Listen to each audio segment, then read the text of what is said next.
안녕하세요. 한자 이야기, 낱말 이야기 38번째 시간인데요. 이번 시간에는 전력투구라는 말을 여러분과 같이 한번 생각해 보고자 합니다. 투구란 말은 공을 던진다는 얘기죠. 그래서 전 힘을 다해서 공을 던진다라는 그런 말인데, 전력투구인데 그냥 보면 좀 평범한 말이고 한데, 저는 좀 이 말에 대해서 조금 특별한 느낌을 가지고 있습니다. 그 느낌이 어떤지 한번 여러분하고 같이 한번 생각해 보고자 합니다. 결국 야구에 관련된 얘기가 되겠는데요. 자, 한번 볼까요? 이게 야구장의 그 모양이죠. 여기가 홈 플레이트 있는 곳이고, 여기가 1루, 2루, 3루, 루라고 해요. 루라고 합니다. 1루, 2루, 3루. 그리고 여기 이제 투수판, 투수가 공을 던지는 곳이 있고, 여기는 포수가 공을 잡는 곳이죠. 그래서 1루를 지킨 사람은 1루수, 2루수, 3루수 이렇게 되죠. 그리고 이것이 이제 내야가 되죠. 내야. 또 초록색이 이제 외야가 되는데, 바깥 필드 외야가 되겠습니다. 그래서 2루수 뒤에 있는 부분이 이제 여기가 이제 센터에서 중견수가 되고요. 중견수. 이쪽에서 오른쪽에 있는 것은 우익수가 되죠. 오른쪽 날개에서 우익. 이쪽은 왼쪽 날개라고 해서 뭐 좌익수 막 그렇게 얘기가 되겠습니다. 한번 자세히 한번 살펴볼까요? 한자 낱말이 많습니다. 야구가. 물론 영어 낱말로도 그대로 쓰는 경우가 굉장히 많죠. 많은데 오늘은 한자와 관련된 낱말만 여러분하고 한번 생각해 볼까 합니다. 대략 야구를 좋아하시는 분들이 많은데, 야구를 좋아하시는 분들은 다 아는 얘기예요. 야구를 모르시는 분들은 한자하고 적혀있으니까 굉장히 머리가 아프다 생각할지 몰라도 꼭 그렇지 않습니다. 그리고 야구를 좋아하시는 사람들도 한자를 잘 모르는 사람은 이번 기회에 한번 원래 저게 이런 뜻이었나 이런 걸 또 알 수도 있을 것이고, 또 이러한 평범한 단어를 다 알더라도 제가 오늘의 낱말 전력투구는 분명히 처음 들어보는 말이라 생각이 듭니다. 네, 한번 살펴보겠습니다. 야구 용어인데요. 우리가 아까 앞에서 1루, 2루, 3루라는 그런 루가 있었죠. 그 루는 이제 이렇게 한자로 이렇게 씁니다. 지인지다, 지인이다, 조그만 어떤 성체다, 어떤 그런 것을 생각하는 얘기를 합니다. 우리가 보루라는 말을 가끔 하죠. 민주주의의 보루다, 꼭 지켜야 될 것, 그 보루라고 합니다. 막 그런 조그만 진지를 얘기합니다. 자, 이것은 한자를 잠깐 보면 위에는 밭전자입니다. 밭전자가 이렇게 3개가 있고요. 아래는 흑토자가 있거든요. 이것은 위에 부분은 한자에서 같은 글자가 나오면 아주 많다, 겹친다, 막 그런 뜻이 있습니다. 그래서 밭에서 흙을 퍼서 이렇게 쌓아 놓습니다. 자꾸 쌓으면 이제 높은 어떤 토대가 만들어지겠죠. 그런 것을 루라고 합니다. 예. 이 루에 대해서는 그 정도만 생각을 하고요. 앞에서 그리면서 봤는데 1루, 2루, 3루, 1루를 지킨 사람은 1루수, 2루를 지킨 사람은 2루수, 3루를 지키면 3루수. 홈 플레이트는 본루라고 합니다. 본루. 아주 본진이다, 그런 뜻이 되겠죠. 그래서 본루. 그래서 타자가 공을 치고 나가서 1, 2, 3루에 다 꽉 차 있는 것을 이제 말루라 그러죠. 루가 다 찼다는 것이죠. 그리고 1루에서 2루로, 2루에서 3루로 이렇게 루를 훔치는 것을 스틸 한다 그러는데, 영어로 그 도루라 그러죠. 훔칠 도자 이렇게 되겠습니다. 그리고 말루가 됐을 때 공을 쳐서 점수를 얻는 것은 말루타니까 이렇게 4점을 얻고, 볼루타라고도 해요. 볼루타. 자, 그리고 이제 심판이 있습니다. 어느 경기에나 있습니다만 심판의 이름을 한번 잘 생각을 해보죠. 구심이란 말이 있어요. 구심. 공구자를 써요. 이것은 포수, 캐자 뒤에서 이렇게 마스크를 쓰고 이렇게 보는 사람 있죠. 그 사람을 구심이라 그래요. 또 주심이라고도 하고, 주심이다, 주된 심판이다 해서 주심이라고 합니다. 왜 구심이라고 하냐면 공을 판단하는 사람이에요. 이 공이 스트라이크냐 볼이냐를 판단하기 때문에 공을 판단함으로 구심이라고 그럽니다. 그리고 뒤에 각 1, 2, 3루가 있죠. 그 루 뒤에 또 심판이 있습니다. 그 사람은 루심이라고 합니다. 루심. 루에서 이렇게 세이프가 되느냐 아웃이냐 이런 것을 따지는 사람이죠. 그리고 또 선심이라는 것이 있습니다. 선에서 공이 안쪽으로 들어갔느냐 바깥쪽으로 들어갔느냐 하는 것을 판단하는 사람이, 선을 심판하는 사람이 선심이라고 하죠. 선심. 네. 자, 여기 보면 여기에 있는 사람이 구심이고, 여기에서 1, 2, 3루 뒤에서 체크한 사람이 구심이고, 선심은 이 선을 벗어나느냐 어떠냐 체크하는 것이 선심입니다. 일반적으로는 선심은 없는 경우가 많이 있어요. 밤에 좀 어두울 때 있다든지 아니면 아주 큰 경기에 이 선을 아웃이냐 세이프냐 이걸 판단하는 것이 중요할 경우에는 이제 선심이 있을 수도 있는 거예요. 그래서 구심, 누심, 선심이라는 것이 이제 야구에는 있다는 것을 아시고요. 그 다음에 우리가 선구안이라는 말을 많이 하죠. 선구안이 좋다. 선은 선택한다는 거고 구는 공이죠. 그래서 공이 타자가 이렇게 치려고 할 때 투수가 공을 던지면 타자가 치려고 할 때 칠 것이냐 말 것이냐 하는 것은 이 공이 스트라이크에 들어올 것이냐 볼이 될 것이냐 하는 것을 골라내는 것을 선구라 그러죠. 그러한 안목이 있는 사람이 이제 선구안이 좋다 막 그렇게 얘기를 하죠. 선구. 직구는 막 똑바로 오는 것, 변화구는 이렇게 오면서 공이 좀 막 변하는 것, 이렇게 공의 코스가 변하는 것, 이런 것을 직구 변화구 하는데 이게 다 야구 용어에서 온 얘기예요. 야구 용어에서. 야구가 없었으면 이런 말이 안 생겼을 수도 있겠죠. 그 다음에 이제 우리가 타자가 이렇게 치게 되면 안타다 하는 것은 안전하게 쳤다는 얘기죠. 치고 진루를 한 것을 얘기합니다. 그래서 안타다. 그리고 우리가 단타란 말은 야구에서 두 가지 종류가 있어요. 이렇게 헛단자가 있고 하나, 그 다음에 짧은 단자가 있습니다. 여기 헛단자라는 것은 타자가 치고 나가서 1루까지만 가는 1루타를 헛단자를 한 단타라고 해요. 그러면 짧은 단자는 어떤 경우에 쓰느냐 하면 짧은 단자는 루상에 있는 주자를 내보내기, 질 앞으로 나아가기 위해서 일단 치는 것. 이렇게 이제 배트를, 방맹이를 짧게 잡고 치거든요. 그런 것을 단타라고 합니다.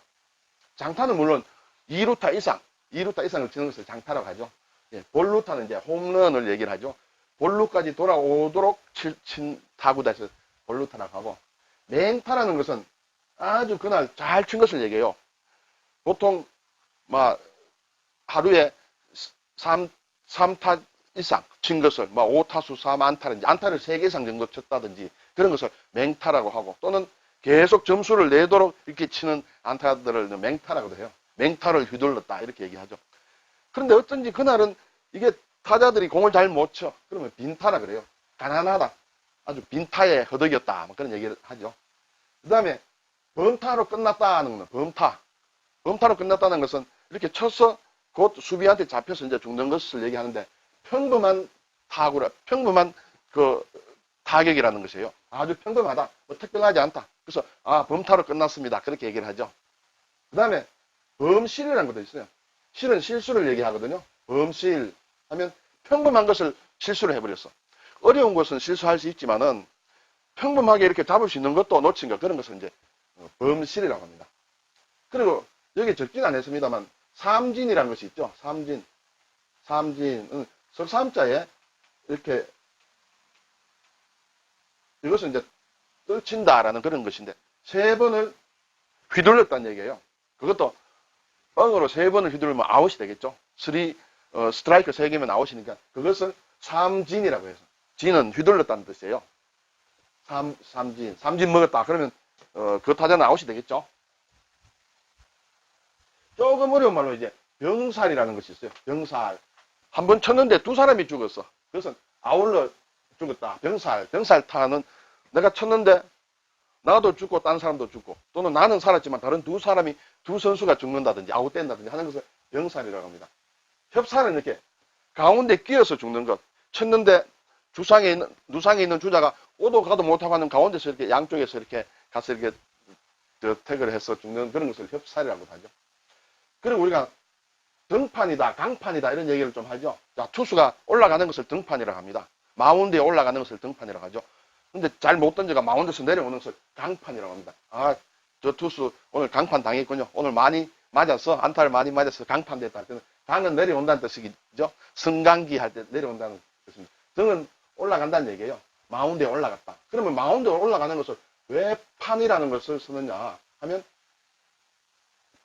피자가 투수가 공을 던지는 곳을 조금 위로 쌓아 올려갔죠. 마운드라 그러죠. 마운드에 보면 이렇게 판이 있어요. 나무로 된 이렇게 마운드가 있으면 여기에 나무로 된 판이 있어요. 이 판에 투수가 발을 이렇게 대고 이렇게 공을 던지거든요. 그리고 공을 던질 때 또 미끄러지지 않도록 뒤에 딱 받쳐주고 하는, 이것을 투수판이라고 합니다. 투수판. 이것을 투수판이라고 합니다. 그 투수판에 올라간 것을 등판이라 그러고, 이 투수판에서 내려왔다 하는 것을 강판, 그렇게 얘기를 하죠. 네. 자, 피자가 또는 투수가 공을 던져서 그 경기 전부 끝까지 다 던졌다는 것을 완투라고 하죠. 완투 했다. 오늘은 완투해서 이겼다. 완투 승. 뭐 그렇게 얘기합니다. 완봉도 있죠. 공은 완전히 막았다는 뜻이에요. 상대팀에게 점수 한 점도 안 주고 경기를 끝낸 것을 완봉했다 합니다. 그리고 그렇게 이긴 선수를 완봉승, 완봉투수 뭐 그렇게 얘기를 하죠. 굉장한 것이죠. 완봉하면 점수를 하나도 안 주고 했으니까. 자, 여기에 또 조금 우리가 유격수라는 것이 있습니다. 아까 여기에 있으면 여기 홈이 되고 1루, 여기 2루, 여기가 3루가 되거든요. 2루와 3루 사이에 있는 수비 선수를 유격수라고 합니다. 유격이라면 여러분 저기 유격대라는 거 있죠. 뭐 빨치산이라든지 또는 레지스탕스 뭐 할 때 그때 쓰는 유격입니다. 유격은 유는 이렇게 놀러 다닌다는 유거든요. 놀러 다닌다. 한 곳에 있지 않고 여기저기 왔다 갔다 하는 것을 유라고 합니다. 격은 친다는 얘기예요. 그러니까 한 곳에서 이렇게 싸우지 않고 여기저기 저기 안 보이는 대로 이렇게 다니면서 갑자기 기습해서 툭툭 치는 것을 유격이라고 하고 그런 부대를 유격대라고 하죠. 야구에서는 거기에서 따서 이것을 유격수라고 합니다. 왜냐하면 여기서 공을 치면 가장 많이 가는 구간이 이쪽입니다. 그래서 2루수가 잡기도 힘들고 3루수가 잡기도 힘들 이 구간으로 공이 가장 많이 가니까. 왜냐하면 오른손 타자라면 여기서 공을 치면 이쪽으로 가는 것보다 이쪽으로 하는 게 땡겨서 치니까 이쪽으로 가는 경우가 많겠죠. 그래서 여기가 아주 핫 플레이스가 되는 거예요. 그래서 중간에 한 명을 더 둔 거죠. 그것을 이제 우리가 유격수라고 합니다. 유격수는 아주 발이 재빠른 사람이 많이 필요하겠죠. 자, 여기가 유격수입니다. 야구 중계를 듣다 보면 3루간을 빠졌다는 그런 말이 많이 나와요. 3루간. 3루수와 유격수 사이를 이 중간에 이 사이 간자죠. 3루간을 빠지는 안타를 때렸다 하면 공이 이쪽으로 갔다는 얘기예요. 3루간. 예. 자, 그리고 이제 우리가 보면 앞에서 중견수, 우익수, 좌익 이런 얘기를 했습니다만 저는 볼 때마다 조금 이상한 느낌이 들더라고요. 이렇게 있으면 이쪽이 중견수죠. 이쪽에 좌익수입니다. 여기가 우익이죠. 그래서 우익수예요. 자, 우리가 여기에 관중들이 여기 있으면 보면 여기가 가운데니까 센터니까 중앙이 됩니다. 중견이라는 것은 사실은 옛날 싸움 전장터에서 나온 얘기예요. 중견이라는 글자 자체가. 그래서 옛날에 부대를 편성할 때는 가운데 이렇게 대장이 있습니다. 대장이 있고 대장의 오른편, 이쪽에 오른편을 할 수 있죠. 일로 공격을 한다면 오른편은 우익이 되고 대장의 왼쪽은 좌익이 돼요. 그래서 중견 또는 중군이라고 합니다. 그러면 오른쪽에 있는 부대는 우군, 우익이라고 하고 왼쪽에 있는 부대는 좌익, 좌군이라고 하는데 자, 방향이 틀렸죠. 그래서 여기서 관중 속에 여기서 보게 되면 이쪽이 왼쪽이 맞습니다. 이쪽에서도 오른쪽이 맞습니다. 그래서 좌익, 우익이라 할 수 있는데 이 부분에서 외야에서 이렇게 홈으로 보는 방향이다 보면 가운데 있으면 이쪽이 우익이 되고 이쪽이 좌익이 돼야 되는데 왜 그렇게 하는 게 저는 그런 생각이 자꾸 들었어요. 그런데 막 우리가 여기에서 홈의 기준을 보면 물론 왼쪽이 맞죠. 네. 이렇게 생각할 때 좌익이다, 왼쪽이다, 오른쪽이다 하는 게 또 하나 제가 헷갈리는 것은 어떠냐면 우리나라 지도가 이렇게 있습니다. 우리나라 지도가 이렇게 있는데 옛날 조선시대에 보면 임진왜란 때라든지 이순신 장군 삼도 수군 통제사 해서 삼도는 경상도, 전라도, 충청도 이래서 삼도가 됐죠. 그래서 아래 삼도를 해서 하 삼도라 했습니다. 삼도를 전부 통괄하는 수군 통제사가 이제 삼도 수군 통제사인데 임진왜란 보면 전라 좌수영, 전라 우수영, 경상 좌수영, 경상 우수영이라고 나오지 않습니까? 이렇게 전라도, 경상도 이렇게 잘랐어요.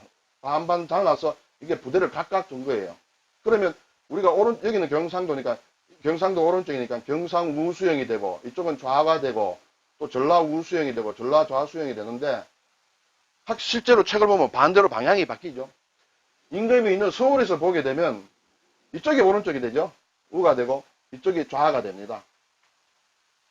전라도도 마찬가지죠. 이쪽이 오른쪽이 되고 여기가 좌가 되죠. 그래서 부산 쪽은 경상 좌수영이 되고 지금 부산에 가면 수영구라는 것이 있죠. 그게 좌수영이 있던 무슨 좌수영. 그리고 충무 거제 쪽에 있는 것은 경상우수형이 되죠. 경상도에서 오른쪽이다. 서울에서, 한양에서 보게 되면. 그리고 전라 좌수형, 전라 우수형 이렇게 되더라고요.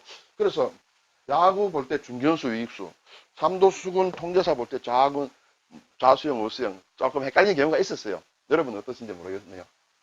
자, 마지막으로 이제 두 남만이 남았는데 전력 투구를 하기 전에 괴물 투수라는 걸 얘기를 합니다. 우리가 자주 듣죠. 물론 괴물 타자도 있겠죠. 그렇지만 보통 보면 괴물 투수란 말을 많이 씁니다. 근데 괴물이라는 것은 우리나라 사전에 보면 일반적으로 괴물이라고 돼 있어요. 괴물은 아주 이상한 친구, 아주 이상하고 뭐 도깨비 같은 거, 좀 부정적인 의미로 많이 쓰여요. 그런데 괴물 투수라고 하면 좀 이상하게 뭐 좀 그런 투수가 아니고 굉장히 잘 던지는 이 투수를 괴물 투수라고 하거든요. 막 지금을 치면 막 그 직구한 속도가 구속이 막 시속 한 150km를 넘는다든지 지금은 막 160km 넘는 친구들도 일본에는 있더라고요. 막 그런 괴물 어느 시대든지 그 평균적인보다 굉장히 잘 던지는 투수들이 있어요. 우리 시대 때도 많이 있었어요. 그런 친구들을 괴물이라고 붙여요. 제가 왜 그런 사람을 괴물이라고 붙이냐를 대해서 조사를 예전에 좀 한 적이 있어요. 그러니까 결국 이것도 일본에서 온 말이에요. 일본에도 괴물이라는 말이 있고 우리도 괴물이라는 말이 있고 한자로 이렇게 씁니다. 그런데 우리나라 사전에는 괴물은 좀 안 좋은 설명만 돼 있어요. 일본에도 그런 게 있어요. 괴물이. 마지막에 보면 좋은 설명이 있어요. 보통 사람보다 훨씬 뛰어난 사람을 괴물이라고 한다. 물론 우리도 그런 경우 가끔 있습니다만 너무너무 잘하는 걸 야, 저 친구 진짜 괴물이야. 그때는 좀 좋은 뜻으로 써야지만 일반적으로는 나쁜 뜻인데 그래서 왜 우리나라에서 이걸 괴물투수라 하는가 제가 생각을 해보니까 일본 사람들이 괴물투수 하니까 한자 그대로 우리나라에서 옛날에 옮겨가지고 그냥 괴물투수 그게 말이 완전히 정착도 안 되고 정착이 또 안 된 것도 아니고 또 어정쩡한 것에 있는 것이 괴물이라는 그런 생각을 제가 가지게 되었어요. 자, 이제 전력투구란 말을 좀 제가 설명을 드리겠습니다. 전력이라는 것은 온 힘이란 뜻이겠죠. 온 힘. 투구는 공을 던진다는 것이니까 온 힘을 다해서 공을 던지는 것을 전력투구라고 하죠. 이제 그건 당연하죠. 근데 제가 예전에 이런 얘기를 들었어요. 자, 투수가 공을 던지려고 하면 이렇게 이제 포수하고 사인을 하죠. 자, 이쪽으로 던져라, 이쪽으로 던져라, 가운데로 해라, 위로 던져라, 아래로 던져라. 이렇게 사인을 하는데 투수는 보고 그 사인이 맞으면 아, 저렇게 던지면 되겠다 해서 그럼 고개를 끄덕끄덕하고 공을 던지죠. 그런데 포수가 요구를 하는데 자, 어떤 선수가 타자가 섰습니다. 공을 치려고 하고 있어요. 그럼 포수는 자, 이쪽으로 던져 하는데 투수가 가만 생각해보니까 이쪽으로 던지면 두드려 맞을 것 같아. 이 타자가 그걸 잘 칠 것 같아. 그러면 포수가 또 그러면 자, 이쪽으로 던져. 그쪽으로 오른쪽으로 던지려고 해도 또 때릴 것 같아요. 그러면 투수가 아, 안 된다. 그러면 포수가 위로 던져라, 아래로 던져라. 계속해서 안 되는 거예요. 왜냐하면 투수 생각에는 내가 어디로 던지더라도 이 타자가 칠 것 같아. 던질 수가 없어. 그런데 가만히 보고 있는데 딱 한 군데 던질 구멍이 생기는 거예요. 내가 여기로 던지면 이 타자가 절대 못 칠 것이라. 그런 구멍을, 빈 구멍을 발견한 거예요. 근데 그 빈 구멍의 크기가 얼마냐 하면 딱 요만한 크기예요. 딱 야구 공만한 크기예요. 크기가 크지도 않아요. 딱 야구 공만한 공간이 하나가 보이는데 그곳으로 던져 넣으면 아무리 훌륭한 타자라도 도저히 못 칠 것이다. 자, 이제 그것을 던져 넣는 거예요. 그러면 어떻게 던져야 되겠습니까? 투수는 정말 정신을 가다듬고 온 힘을 다해서 조금만 벗어나도 이게 타자가 쳐버리는 거예요. 딱 정확하게 요 구멍 안으로 공 크기의 구멍 속으로 공을 던져 넣어야 된다는 생각으로 일념으로 온 힘을 다해서 던지는 그것이 전력투구다라는 얘기를 듣고 참 오래전에 들었는데 그게 잊혀지지가 않아요. 여러분은 어떻습니까? 저도 전력투구를 해야 될 때가 있었고 앞으로도 있을지 모르겠는데 잘 안 되는 것이에요. 그렇지만 정말 진정한 전력투구는 딱 공 하나만한 구멍 그것을 향해서 정말 죽게 살기로 던지는 것이 전력투구다. 막 그런 얘기를 같이 한번 나누고 싶었습니다. 감사합니다.